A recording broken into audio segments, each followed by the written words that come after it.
En diferentes ocasiones y en diferentes espacios de Grupo Radio Centro hemos platicado con usted sobre el tema de la infancia, los problemas que enfrentan los niños, las niñas en México en un entorno sí de violencia, de una lamentable laceración de todo el entorno social, y para platicar más a fondo con nosotros, para llevar este tema precisamente a un análisis profundo, se encuentra, y le agradezco muchísimo, a Juan Martín Pérez García, director ejecutivo de la Red por los Derechos de la Infancia en México, de Redín. Juan Martín, de verdad, un placer recibirte aquí en La Octava. No, muchísimas gracias por la oportunidad, gracias por este espacio. Platicábamos fuera del aire, Juan Martín, que no es una prioridad de las autoridades, que a pesar de todo lo que se conoce, de todo lo que se dice, de todo lo que se ve en el día a día, pues parece que el Estado, y por Estado me refiero al presidente municipal, gobernador y presidente en turno, les pasa desapercibido, o como se dice coloquialmente, se hacen como que la Virgen les habla.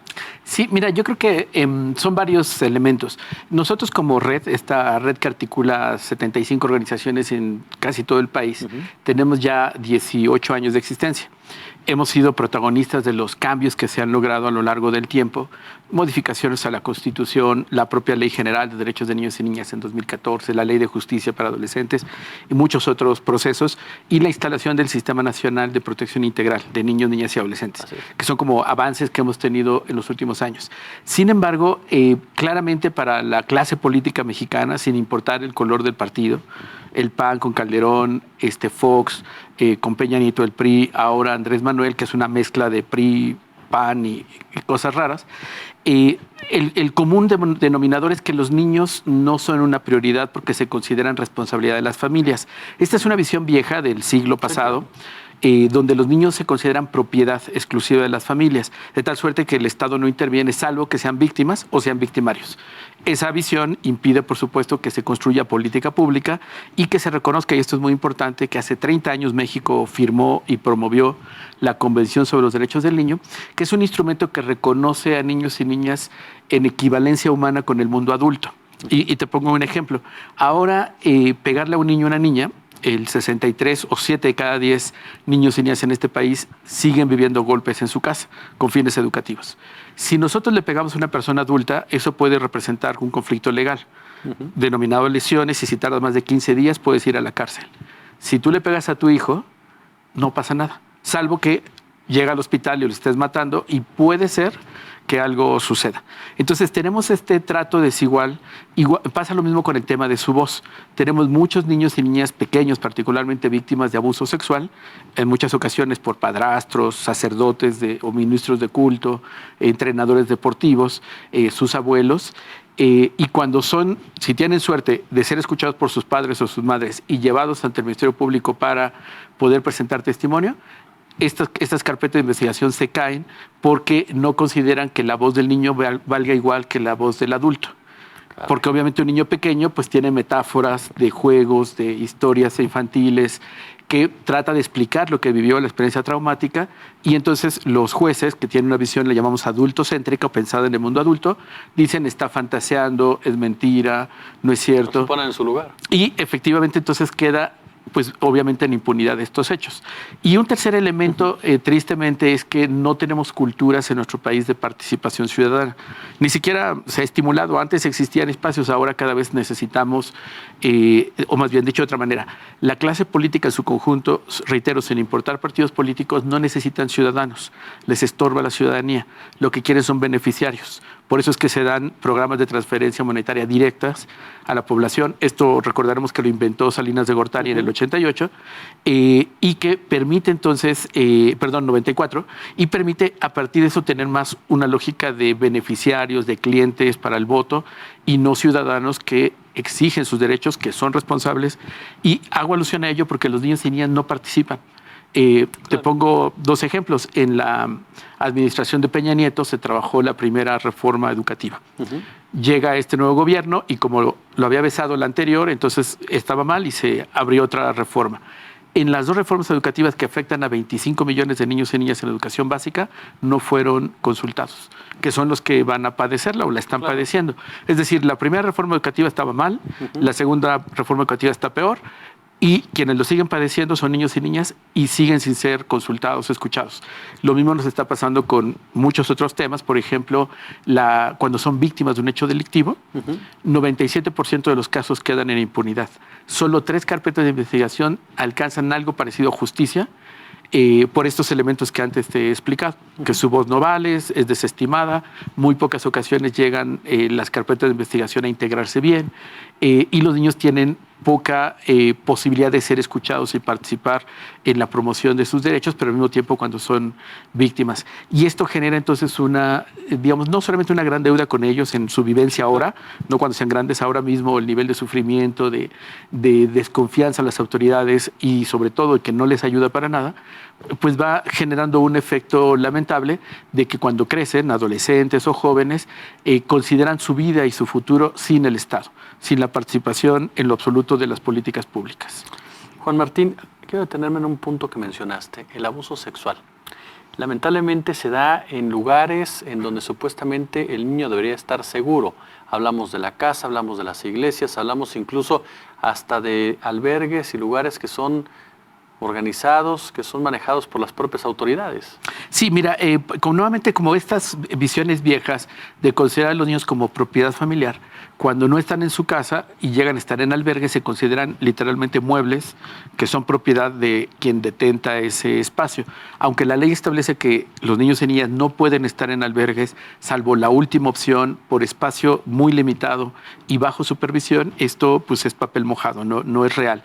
Tenemos más de 30,000 niños en el último dato ofrecido por el INEGI, que están le llaman centros de asistencia social, de los cuales no sabemos si tienen familia, cuál es su situación jurídica, y hay denuncias como las recientes que han ocurrido en el Hogar Cabañas, el Hospicio Cabañas, donde se denunciaron hechos de violencia física, y lo único que hicieron fue correr a una persona y no entender que esos albergues grandes, enormes o macroalbergues tienen que ser cerrados. Naciones Unidas hace ya mucho tiempo ha señalado que estos macroalbergues, como en el caso mexicano, recordemos Mamá Rosa, sí, claro, 2014, o de manera más reciente, la Ciudad de los Niños en Salamanca, Guanajuato, con el padre. Que ahí hay hasta intereses de Fox y todo eso. Sí, el padre Pedro Gutiérrez ha sido protegido desde Fox, el anterior gobernador, ahora senador Márquez, el actual gobernador Sinue, está metido también ahí la gente de Pemex, porque se han denunciado por más de 3 décadas adopciones ilegales.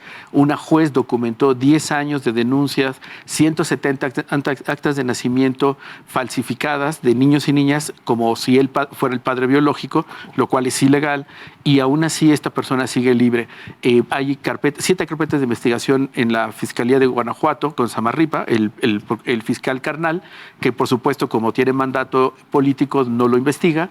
Hay una carpeta de investigación en la Fiscalía General de la República que seguramente hace cálculo político y no está investigando, pero bueno, seguiremos en estas denuncias a nivel internacional, pero lo que quiero mostrar con estos casos es que no tiene que ver con un partido político, no tiene que ver con una persona, sino con la cultura política de la clase mexicana, de las élites mexicanas, que consideran a los niños como inferiores, incapaces, que no les dan la misma condición de igualdad, y eso es lo que sustenta el abuso sexual, porque los niños se consideran propiedad como objeto y consecuencia es muy sencillo que pasen a convertirse en objeto de deseo por su edad, por su vulnerabilidad y por el poder que detentan los adultos sobre su cuerpo.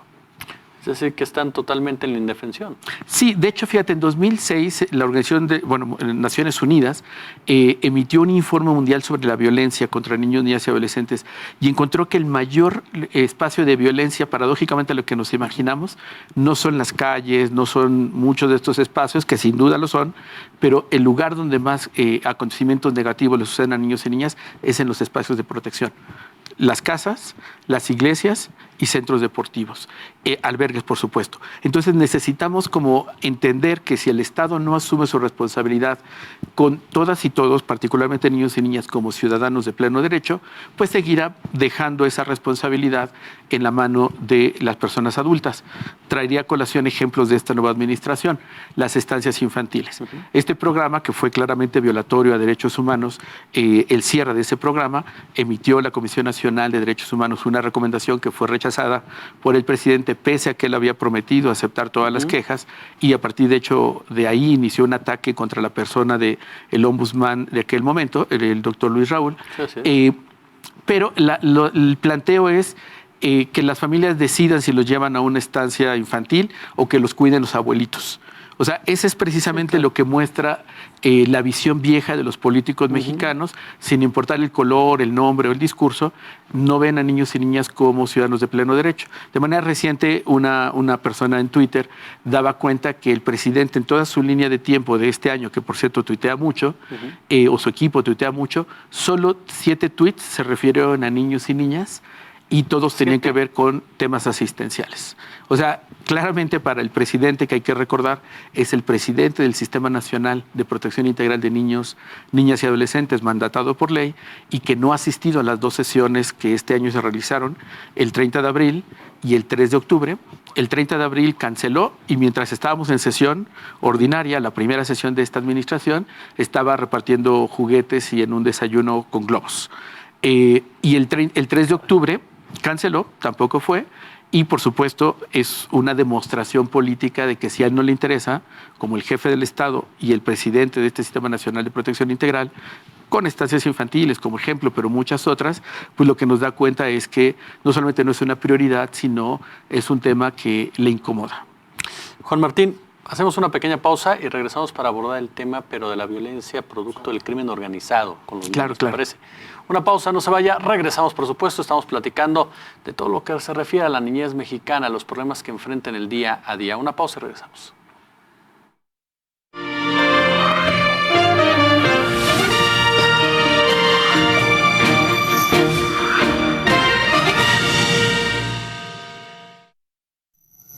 Buenas noches, soy Antonio Salas, el doctor Salas, con mi programa Radio Centro, y estamos con La Octava. Todas las mañanas acompaña a Maite, Pancho y Alexis con el resumen y análisis de la conferencia de prensa del presidente Andrés Manuel López Obrador. Entrevista, la opinión de la gente porque el pueblo manda. De lunes a viernes después de la mañanera a través de La Octava 8.1 de televisión abierta y en YouTube La Octava TV. Los periodistas. No podía apropiarse de 3 años. Es peligrosísimo para una democracia lo que el señor Bonilla hizo.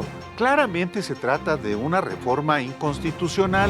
Hay que recordar que Bonilla se presentó a las elecciones del 2 de junio para un mandato de 2 años, en lugar de los 6 habituales, debido a una reforma electoral que pretende homogeneizar todos los procesos electorales del país. La última palabra la tiene la Suprema Corte de Justicia de la Nación. Del mejor análisis de los temas públicos.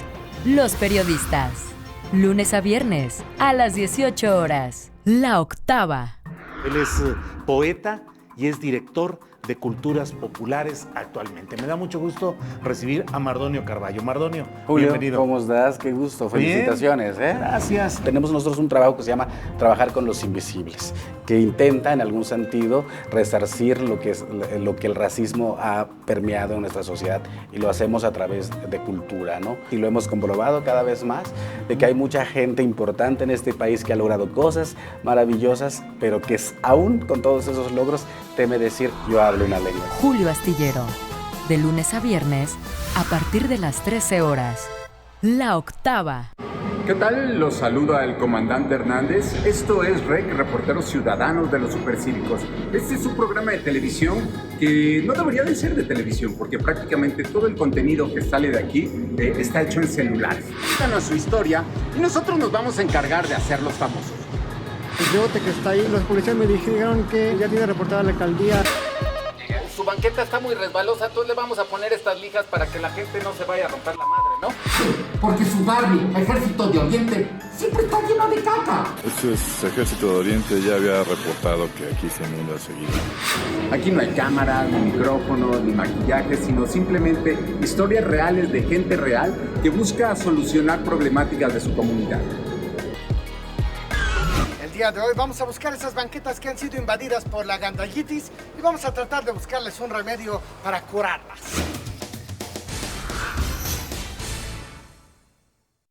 Julio Astillero en La Octava. De todo hay. Periodismo de contenido. ¿Cómo te impacta a ti en lo personal tanta violencia? Periodismo crítico. Escuchemos parte de lo que dijo hoy el presidente López Obrador. Julio Astillero. De lunes a viernes, a partir de las 13 horas. La octava. Entrale sin miedo, Sabina Berman. No hay país desde Vietnam a los que haya entrado el ejército americano que no hayan sido destruidos, porque es el ejército más grande de la historia de la humanidad. Es un ejército de profesionales del asesinato. Nosotros no queremos que pase eso en México. Digo, no estamos en la situación ideal. Hay un problema gravísimo que resolver con el narco. La estrategia del presidente es correcta, excepto que siguen la retórica. ¿Dónde está la despenalización? No solo de la marihuana, de toda la droga. Sin pelos en la lengua. Éntrale sin miedo. De lunes a viernes, en punto de las 20 horas. La octava. Hola, soy Paola González y me puedes escuchar en Universal. Estás viendo La Octava. Quédate con nosotros.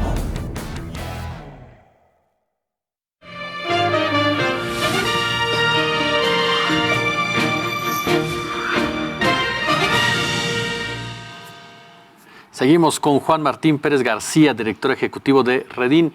Juan Martín, los niños asesinados en este primer año de gobierno de Andrés Manuel López Obrador, ¿cómo impacta la violencia del crimen organizado, la violencia del narcotráfico en los pequeños en México?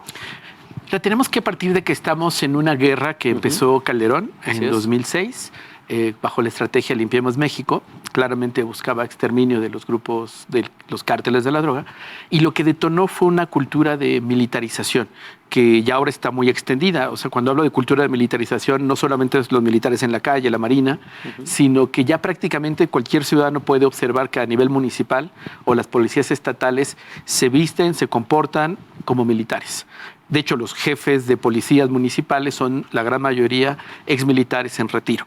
Entonces, esta militarización que tenemos en el país no solamente ha fortalecido y consolidado la guerra, la cantidad de presupuesto que tiene la Secretaría de Defensa Nacional, la Marina, comparado con 2006 a la fecha, ha sido casi duplicada.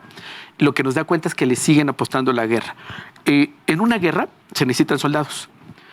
De parte del Estado mexicano, pues hay una convocatoria, incluso ahora con la Guardia Nacional. Es decir, Calderón inicia la guerra, Peña Nieto la mantiene y Andrés Manuel la refuerza con la Guardia Nacional. Están ahora reclutando, dicen ellos, 50,000 nuevos soldados. Los grupos criminales, los cárteles de la droga, tenían pistoleros para proteger su ruta, sus drogas y demás, pero no tenían ejércitos. Cuando se crea la guerra, forzan a crear estos ejércitos y la manera de hacerlo es a través del reclutamiento forzado. Muchas de las personas desaparecidas en este país, más de 40,000, en niños, niñas y adolescentes son 7,000 o más de 7,000, han sido, digamos, parte de esta desaparición desencadenadas, en el caso de los varones, por reclutamiento forzado. Hago todo este contexto para entender que la violencia que le afecta al mundo adulto también le afecta a niños y niñas, representan el 31% de la población. Si tenemos un país en guerra, claramente los efectos de la guerra le pegan más a niños y niñas. 8 de cada 10 familias ya no dejamos salir a los niños y a las niñas a la calle por miedo a la inseguridad.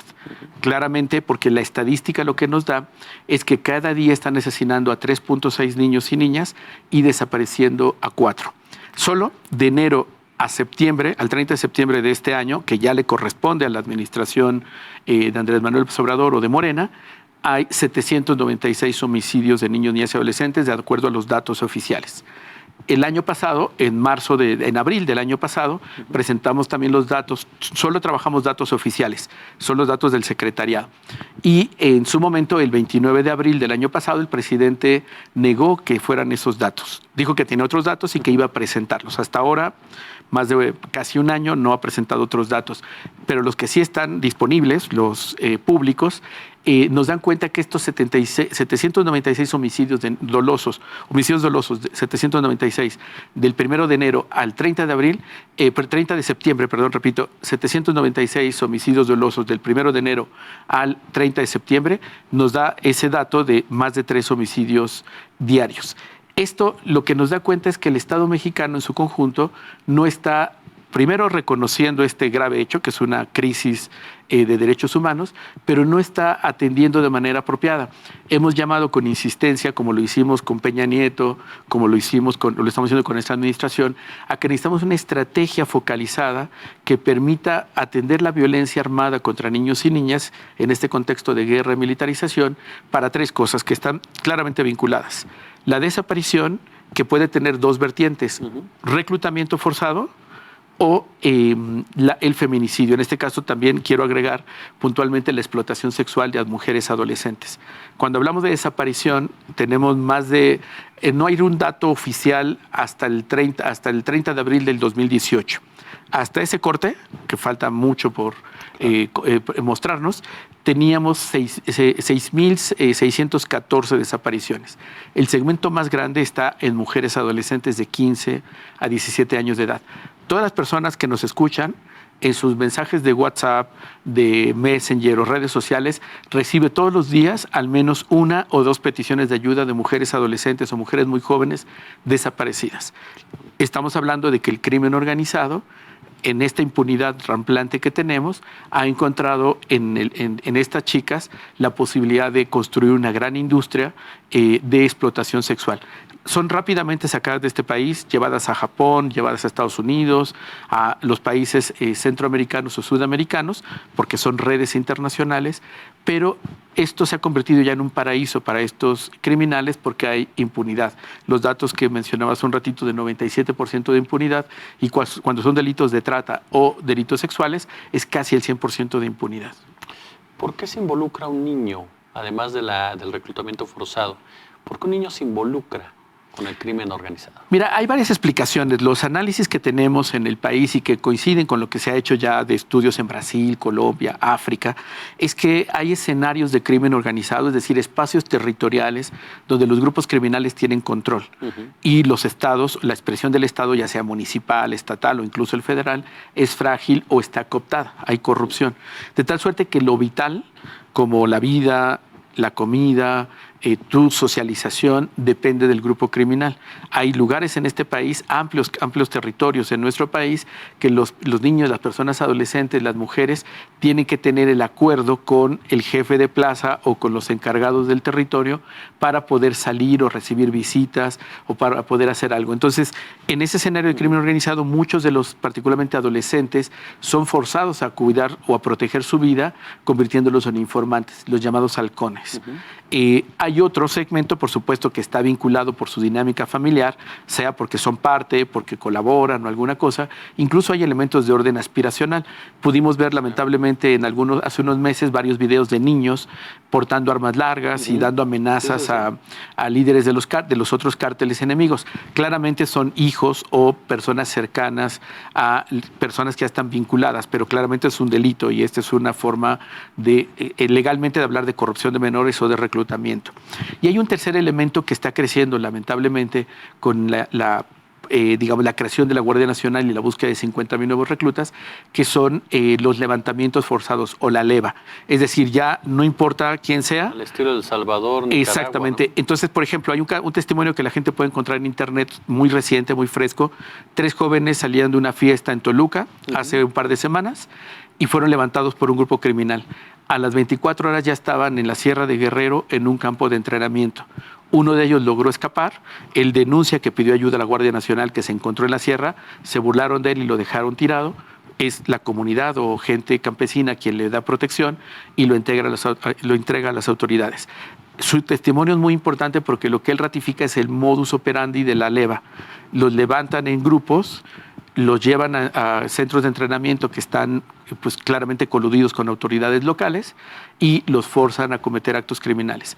El caso de Tlatlaya, otro lamentable ejemplo aquí en el Estado de México, 22 jóvenes que fueron víctimas de ejecución extrajudicial por parte del Ejército, 6 de ellos, de acuerdo a la investigación que hizo la Comisión Nacional de Derechos Humanos, 6 de ellos tenían denuncias de desaparición y secuestro en el Estado de Guerrero los meses previos. Habían sido desaparecidos, levantados en esta leva para convertirlos o pretender convertirlos en soldados o sicarios del crimen, y fueron expuestos como carne de cañón a los militares y fueron tristemente asesinados. Es decir, son víctimas que terminan revictimizadas. Entonces tenemos en estos escenarios de crimen organizado la necesidad como Estado de cambiar la estrategia.